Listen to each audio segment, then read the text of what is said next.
they saw us looking at them. And support youth to pursue diverse passions too, sports and social activities, like the PAYM cheerleaders group.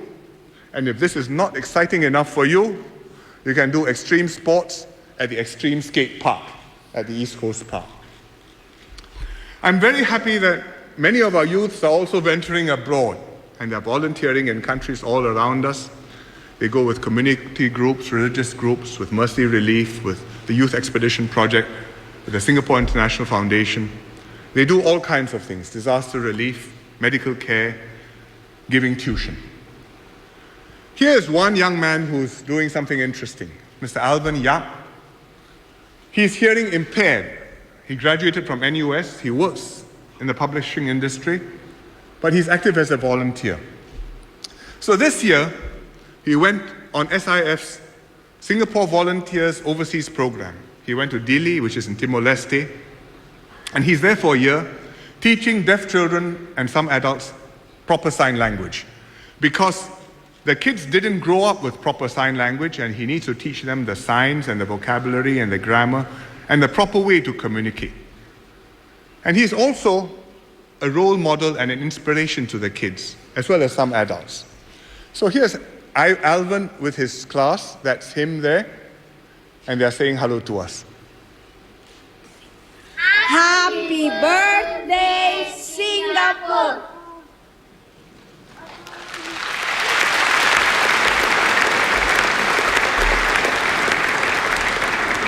Alvin is here with us tonight. He's on a short break in Singapore. I think he's up there. And he'll soon be back to Timor-Leste again. Welcome, Alvin.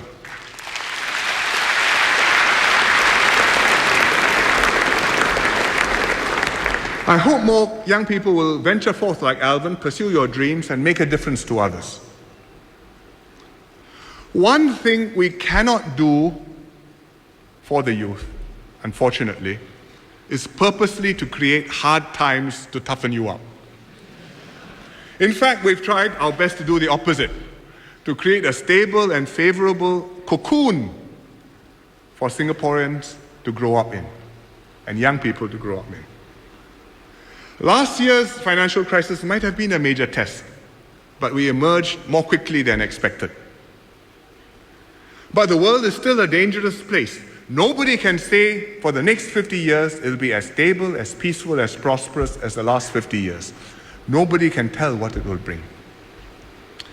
Dr. Goh Keng Swee worried about this problem.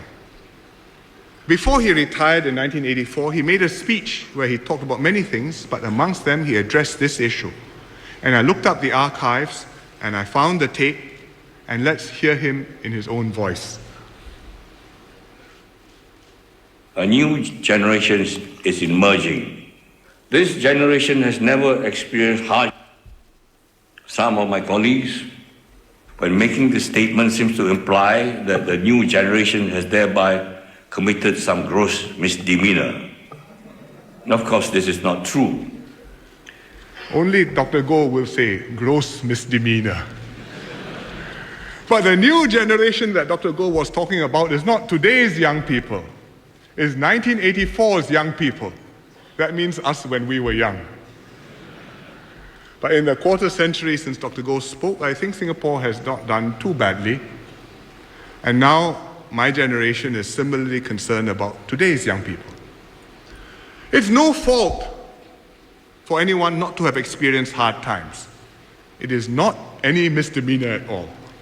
There will be challenges and crises enough in your lifetimes. And we will prepare you the best you can and hope that the first time you encounter a real crisis, you'll survive the baptism of fire, emerge toughened, and so will Singapore. When Dr. Goh passed away in May, Singaporeans were reminded of his enormous contributions to Singapore in the economy, in defense, in education. And many people lamented that the younger generation knew too little about what he did or how much we owe to Dr. Goh. And they suggested naming something after him so that Singaporeans would always be reminded of what he had done. I agree. Dr. Goh was instrumental in building up the SAF. Here he is in a colonel's uniform, inspecting officer cadets, passing out. He built not just hardware, tanks and fighter jets or battalions and squadrons, but a thinking SAF with capable commanders and staffs and soldiers who can outwit and outmaneuver the enemy. Today, much of the hardware that Dr. Goh acquired has already been superseded by newer and more sophisticated equipment. This is a Hunter jet. You don't see this on National Day parades anymore. But we wouldn't have F-15s on the National Day parade if we had not started off with Hunter jets with Dr. Goh. But Dr. Goh's emphasis on developing talent and on a thinking SAF endures. The Singapore Command and Staff College is the highest institution for training senior officers in the SAF. It has a handsome home in Safety MI, and all officers headed for senior positions in the SAF sooner or later will attend advanced courses here. We will rename SCSC as the Goh Keng Swee Command and Staff College in Dr. Goh's honor.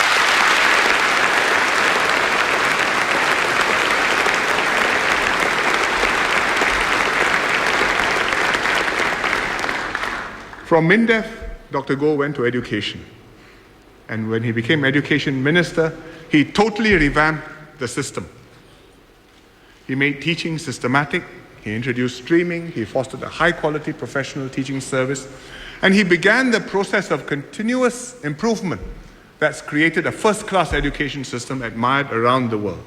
And without Dr. Goh's beginning, it would not have been possible for me to sketch out all those plans which I did just now of what we're going to do next with our education system.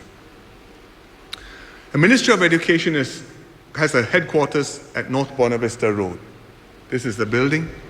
It's expanding its HQ, building a second building next to it, not just for the headquarters, but also to house an Academy of Singapore teachers and specialist academies for specialist teachers for English language, for PE, sports and arts.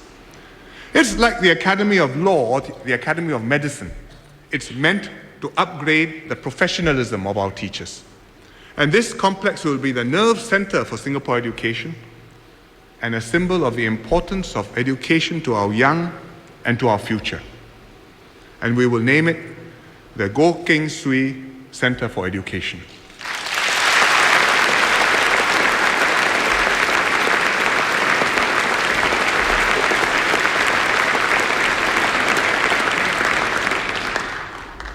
Dr. Goh didn't make his contributions alone. He was part of a team of founding fathers who built our nation. Besides M.M. Lee and Dr. Goh, they included Mr. Rajaratnam, Mr. Othman Wok, Mr. Lim Kim San, Mr. Hon Swee Sen, Mr. E.W. Barker, Dr. Toh Chin Chai, and others. They were a multiracial team with a vision to build a multiracial Singapore.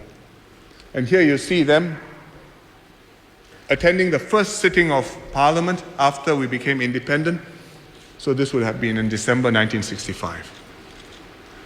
They had experienced and fought racial politics and racial policies while in Malaysia. And they were determined that Singapore would be different. And in this they succeeded. Although the work of building a multi-racial and multi-religious society and nation will not be complete for a very long time. In fact, the Founding Fathers played a key role in creating the Singapore spirit.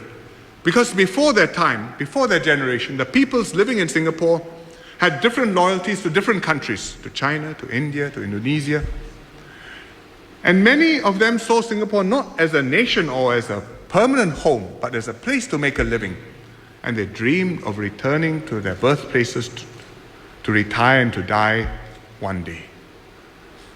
It was the Founding Fathers and their generation who conceived of and championed the Malayan identity, and later on a Singaporean identity.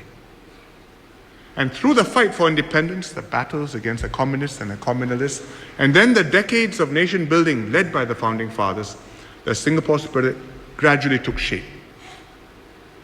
It's important that the nation remembers the Founding Fathers properly. It's not just a matter of gratitude, but it's to stay true to the ideals that they fought for and to remind ourselves to continue striving to become one united people, regardless of race, language, or religion. It isn't yet time to decide how to do so, but it's something which we should think about for the future and which I felt I needed to talk about today.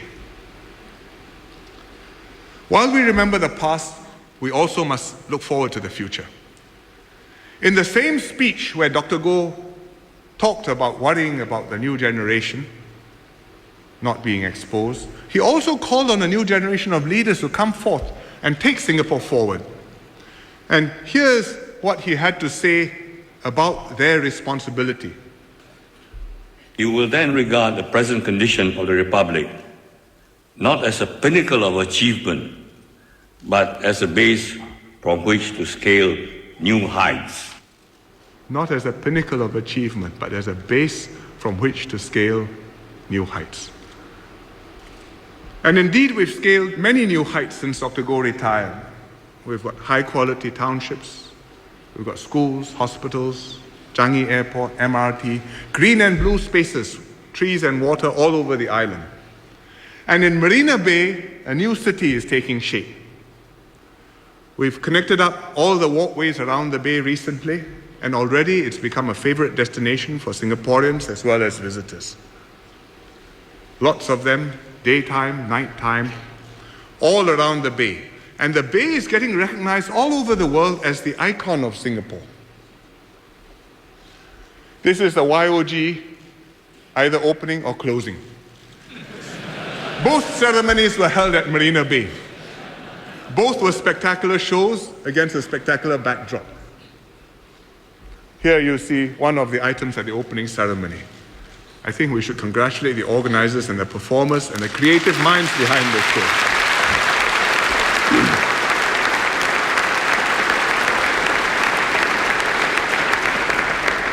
Singaporeans took part enthusiastically in the Games and supporting the Games. And you can clearly see this in the journey of the Youth Olympic Flame.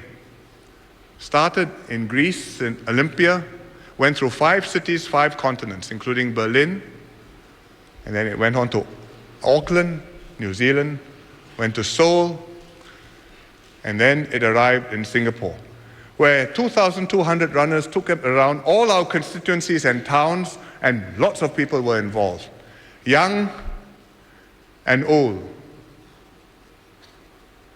In the rain, that's Ng Eng Hen, by the way, and in the sun, on a wheelchair, or by dragon boat, or flying fox. The women's Everest team ran, so did NS men from Jurong Camp. And students, this from Pathlight School, and one extra spunky young man, Lo Wei Jie. And it rode the elephants, as well as the phoenix. And then Darren Choi took it across the water and lit the flame.